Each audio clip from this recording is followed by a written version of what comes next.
सभी फ्रेंड्स को मेरा प्यार भरा नमस्कार। जैसा कि आप जानते हैं कि नवरात्रि शुरू हो गए हैं और आज है नवरात्रि का दूसरा दिन। तो आज हम जानेंगे ब्रह्मचारिणी माता की कथा और उनकी पूजा अर्चना कैसी की जाए, इस वीडियो के जरिए हम जानेंगे। शारदीय नवरात्रि का दूसरा दिन माँ ब्रह्मचारिणी को समर्पित है। माना जाता है कि देवी ब्रह्मचारिणी की पूजा करने से सभी कार्य सफल हो जाते हैं और सुख समृद्धि की प्राप्ति होती है। अगर हम माँ ब्रह्मचारिणी के स्वरूप की बात करें तो उनके दाहिने हाथ में जप की माला और बाएं हाथ में कमंडल रहता है। देवी ब्रह्मचारिणी साक्षात ब्रह्म का स्वरूप है, यानी तपस्या का मूर्तिमान रूप है। नवरात्र के दूसरे दिन माँ दुर्गा के दूसरे स्वरूप की पूजा की जाती है। इस दिन सुबह के समय उठकर सभी कामों से निर्वृत्त होकर स्नान आदि करके साफ सुथरे वस्त्र पहन ले। इसके बाद माँ दुर्गा का मनन करें। अगर आपके कलश की स्थापना हुई है घर में तो उसकी पूजा विधिवत तरीके से करें। इसके बाद माँ दुर्गा और उनके स्वरूप माँ ब्रह्मचारिणी की पूजा करें। सबसे पहले माँ को जल अर्पित करें। इसके बाद फूल, माला, रोली, सिंदूर चढ़ा दें। फिर एक पान में सुपारी, लौंग, इलायची, बताशा और सिक्का रखकर चढ़ा दें। फिर भोग में मिठाई आदि खिला दें। इसके बाद घी का दीपक और धूप बत्ती जला दें और दुर्गा चालीसा के साथ दुर्गा सप्तशती का भी पाठ करें। इसके बाद हाथ में एक फूल लेकर माँ का ध्यान करें और उनके मंत्रों का जाप करें, कथा करें। अंत में फूल माँ के चरणों में अर्पित कर दें और विधिवत तरीके से आरती करें।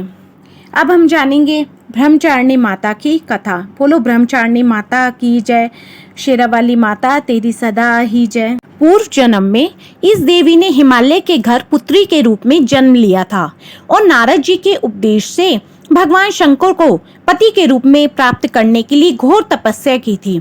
इस कठिन तपस्या के कारण इन्हें तपस्यारिणी अर्थात ब्रह्मचारिणी नाम से अभिहित किया गया। 1000 वर्ष तक इन्होंने केवल फल फूल खाकर बिताए और 100 वर्षों तक केवल जमीन पर रहकर शाक पर निर्वाह किया। कुछ दिनों तक कठिन उपवास रखे और खुले आकाश के नीचे वर्षा और धूप के घोर कष्ट सहे। 3000 वर्षों तक टूटे हुए बिल्व पत्र खाए और भगवान शंकर की आराधना करती रही। इसके बाद तो उन्होंने सूखे बिल्व पत्र खाना भी छोड़ दिया। कई हजार वर्षों तक निर्जल और निराहार रहकर तपस्या करती रही। पत्तों को खाना छोड़ देने के कारण ही इनका नाम अपर्णा पड़ा था। कठिन तपस्या के कारण देवी का शरीर एकदम क्षीण हो गया। देवता, ऋषि, सिद्धगण, मुनि सभी ने ब्रह्मचारिणी की तपस्या को अभूतपूर्व पुण्य कृत्य बताया, सराहना की और कहा, हे देवी, आज तक किसी ने इस तरह की कठोर तपस्या नहीं की। यह तुम्ही से ही संभव था।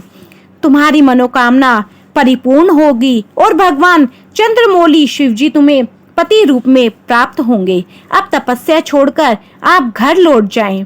जल्द ही तुम्हारे पिता तुम्हें बुलाने आ रहे हैं।